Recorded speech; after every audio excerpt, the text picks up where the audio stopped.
apa kabar teman-teman yang kekasih dalam nama Tuhan Yesus Kristus?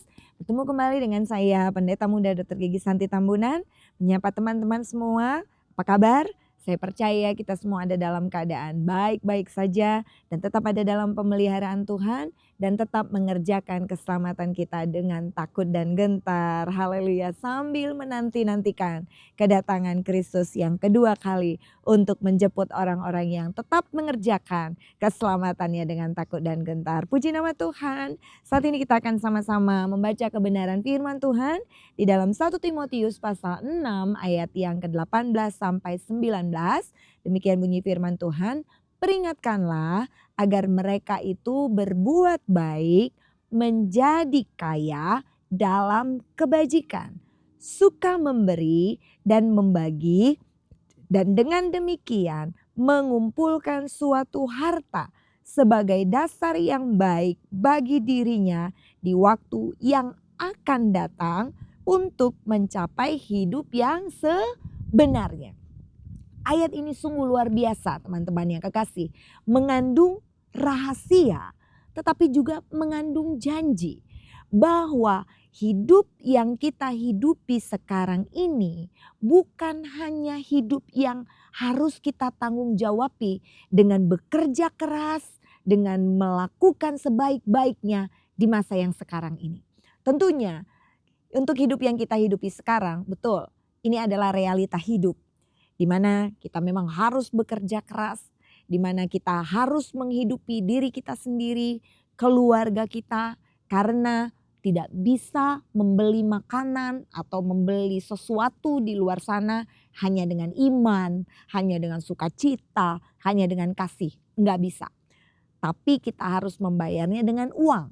Bahkan mungkin ada beberapa yang masih mengizinkan transaksi antara barang dengan barang, barter. Tetapi apapun itu, segala sesuatu transaksi biasanya membutuhkan uang. Dan uang diperoleh ketika kita bekerja. Dan kita melihat di sini bahwa ternyata ada satu rahasia besar untuk hidup yang kita tidak boleh lupa.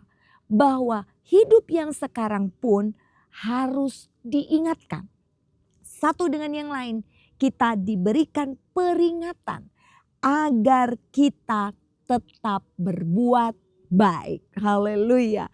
Hidup yang kita hidupi sekarang ini juga harus kita isi dengan perbuatan-perbuatan baik. Bahkan di dalam ayat yang lain di dalam Yakobus pasal 4 ayat yang ke-17. Di sana juga dikatakan, jika seseorang tahu bagaimana ia harus berbuat baik tetapi ia tidak melakukannya, ia berdosa. Jadi ketika kita tahu ternyata kita memang harus berbuat baik dengan hal-hal yang sederhana sekalipun, tetapi kita tidak melakukannya, maka firman Tuhan katakan di dalam Yakobus tadi, kita berdosa.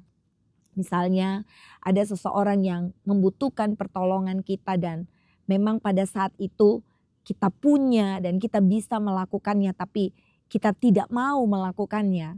Maka firman Tuhan katakan kita berdosa. Ada orang yang benar-benar sedang kehausan. Saya pernah melakukan hal itu. Ya, sebenarnya saya sendiri sangat haus. Tetapi orang itu meminta minum yang saya punya karena dia juga kehausan.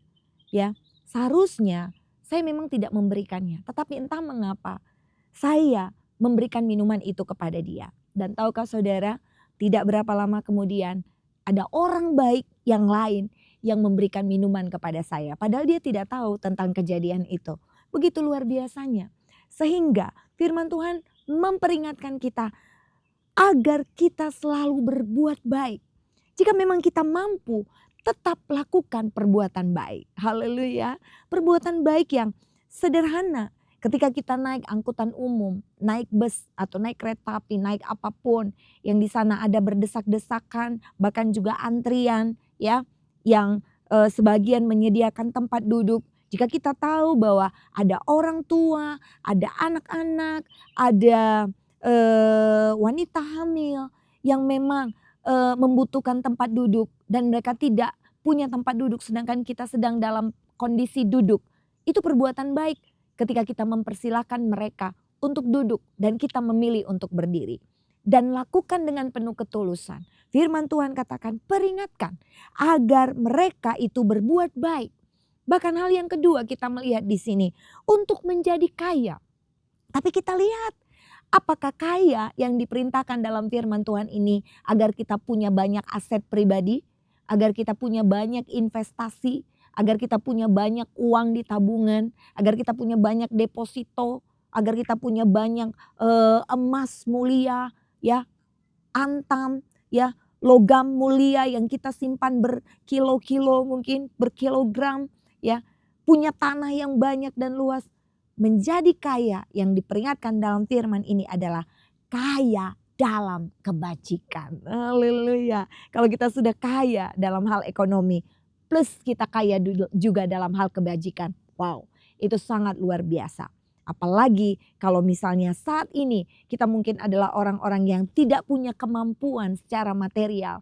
Tapi kita juga harus kaya di dalam berbagai-bagai kebajikan. Taburkan banyak hal-hal yang baik. Suka memberi. Bagaimana mungkin? Saya terbatas ekonominya, saya terbatas materinya. Tapi saya tidak mungkin bisa berbagi, tidak mungkin bisa memberi. Bisa saudara. Dalam hal apapun. Seperti yang saya saksikan tadi, saya cuma punya satu. Tetapi karena ada rasa kasih dan ingin berbuat baik, maka saya rela menyerahkan apa yang menjadi milik saya itu demi kebaikan orang lain. Dan lihat, tidak berapa lama kemudian ada orang baik lain yang memberikan minumannya kepada saya. Sehingga rasa haus dan dahaga saya pun menjadi terpuaskan. Karena Tuhan Allah kita bukan Allah yang tertidur dan tidak melihat setiap apapun perbuatan baik yang kita lakukan bagi orang lain. Dan di sini dikatakan suka memberi dan membagi. Membagi tidak berarti kita sudah punya banyak. Ya, kita punya sedikit pun kita rela berbagi. Tapi nanti kalau saya beri sedikit, orang yang saya beri itu akan menghina saya, saudara. Pastikan itu keluar dari dasar hati kita yang paling dalam dan itu tulus kepada orang lain. Ketika orang lain tidak menghargai pemberian kita, ketika orang lain tidak menghargai ketulusan kita, itu bukan urusan kita saudara. Tetapi saudara sudah melakukan hal yang baik kepada orang lain. Ada yang mengatakan, saya pernah kecewa dengan ada beberapa orang yang padahal saya memberikan pakaian bekas yang masih dalam kondisi bagus. Dan saya tahu mereka membutuhkannya. Ya, seandainya memang mereka tidak membutuhkannya, mereka sebaiknya kembalikan kepada saya. Tetapi dengan mata kepala sendiri saya melihat pakaian-pakaian bekas itu mereka jadikan kain lap. Bahkan mereka jual kembali. Ya, itu memang mendatangkan kemarahan buat kita pribadi. Karena kita memberikan dengan tulus. Tetapi jangan marah saudara. Saudara ketika memberikannya, saudara adalah orang yang tulus. Dan saudara adalah orang yang berbaik hati. Ya, apa yang saudara berikan itu adalah kebajikan. Tidak tergantung bagaimana respon mereka. Percayalah, setiap taburan yang baik pasti akan mendatangkan tuaian baik. Haleluya. Dan dengan demikian mengumpulkan suatu harta. Kita sekarang sedang mengumpulkan harta. Bukan cuma harta di dunia. Tidak salah ketika saudara mengumpulkan harta di dunia. Untuk diri saudara sendiri, untuk masa tua saudara kelak, untuk anak-anak dan keturunan saudara kelak. Tidak masalah saudara mengumpulkan harta di dunia. Tetapi jauh lebih indah ketika kita mengumpulkan suatu harta sebagai dasar yang baik bagi dirinya di waktu yang akan datang untuk mencapai hidup yang sebenarnya. Inilah tujuan hidup yang sebenarnya teman-teman yang kekasih. Bukan hanya sekedar mengumpulkan harta di dunia. Kita harus mengingat tujuan hidup yang sebenarnya adalah mengumpulkan harta di tempat yang kekal. Yaitu mengumpulkan harta yang baik di masa yang akan datang. Harta sebagai dasar yang baik bagi diri kita kelak untuk hidup yang akan datang. Itulah makna atau capaian hidup yang sebenarnya. Itulah sebabnya di masa hidup yang sekarang ini selalu kita isi dengan berbagi kebaikan. Ya, mungkin saudara cuma punya sedikit, tetapi selalulah berbagi. Ya, kita makan cuma sedikit mungkin, tetapi ketika ada orang yang memang mau berbagi dengan apa yang kita miliki, usahakanlah untuk kita berbagi dengan orang lain. Tetapi tentunya agar pemberian kita itu tidak sia-sia, pastikan mereka yang menerima kebaikan kita juga dapat merespon dengan baik. Tetapi kalaupun apa yang sudah kita berikan ternyata tidak direspon dengan baik, itu bukan tanggung jawab kita lagi. Dan kemudian kita melihat di sini bagaimana 1 Timotius pasal 6 ayat yang ke-11 dikatakan bahwa untuk hidup yang sekarang, selain kita mengumpulkan harta di kekekalan itu dengan mengumpulkan berbagai-bagai kebajikan, hal yang harus kita ingat adalah di dalam 1 Timotius pasal 6 ayat yang ke-20, peliharalah apa yang telah dipercayakan kepadamu. Apa yang pada saat ini sedang dipercayakan kepada saudara? Pelihara, ya. Saudara diberikan tanggung jawab di dalam pekerjaan. Sebagai apapun, sebagai karyawan biasa, ya, sebagai pimpinan, di bagian keuangan, di bagian produksi, di bagian apapun, apa yang saudara sedang dipercayakan pada saat ini, apapun itu, pelihara. Ya, dan hindarilah omongan yang kosong dan yang tidak suci dan pertentangan-pertentangan yang berasal dari apa yang disebut pengetahuan. Di sini sebenarnya firman Tuhan sudah mengingatkan bahwa kita harus menghindarkan perkumpulan-perkumpulan yang isinya perkataan-perkataan yang tidak suci, yang isinya menggosipkan satu dengan yang lain. Di sini sudah diingatkan saudara, jangan hidup dalam kumpulan-kumpulan yang seperti itu. Hindari omongan yang kosong, yang tidak suci. Hindari saudara. Ini peringatan yang keras. Saudara harus keluar dari sana. Hindarilah omongan-omongan yang kosong, yang tidak suci. Dan pertentangan-pertentangan yang berasal dari apa yang disebut pengetahuan. Pengetahuan itu baik. Tetapi kalau oleh karena pengetahuan kita akan terlibat di dalam pertentangan-pertentangan, omongan-omongan yang kosong dan tidak suci. Firman Tuhan katakan hindari itu semua. Karena hari-hari ini akan banyak pengajaran-pengajaran yang saling mempertentangkan satu dengan yang lain dengan mengatasnamakan pengetahuan. Tapi jelas di dalam Timotius ini dikatakan, peganglah apa yang ada padamu, peliharalah. Karena ukuran yang mereka pakai hanya untuk pengetahuan, tapi mereka menyimpang dari ajaran iman. Di dalam ayat yang ke-11 dan 12 1 Timotius pasal yang ke-6, di sana dikatakan, tetapi engkau hai manusia Allah. Siapa manusia Allah? Saya dan saudara.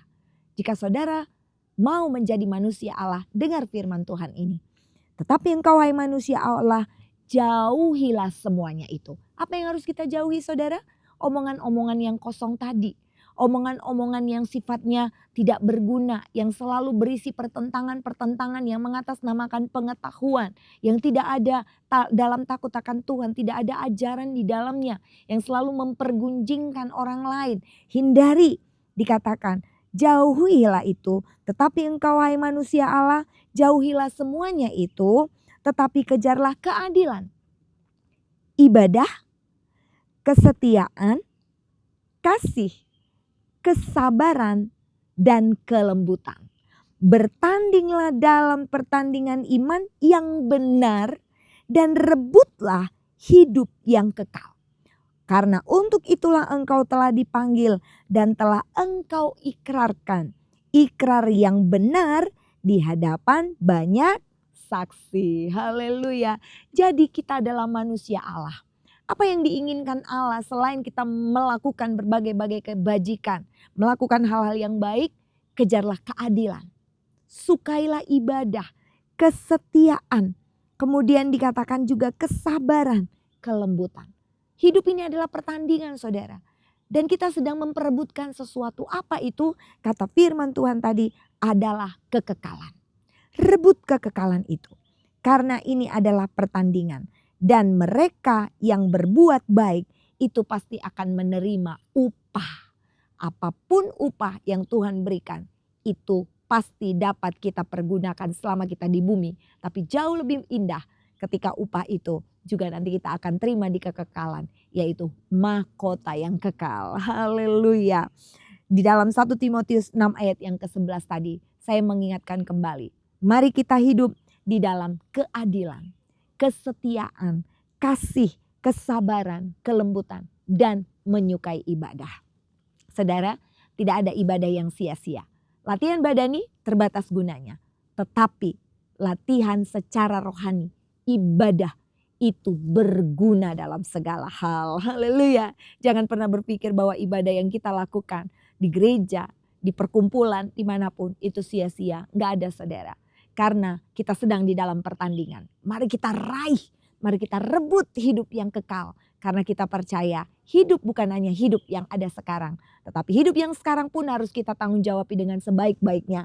Tetapi kita percaya ada hidup yang jauh lebih indah. Yaitu hidup di kekekalan di surga yang kekal nanti. Yang akan menjadi milik saya dan saudara sebagai manusia Allah. Puji Tuhan. Tuhan Yesus memberkati kita semua. Haleluya.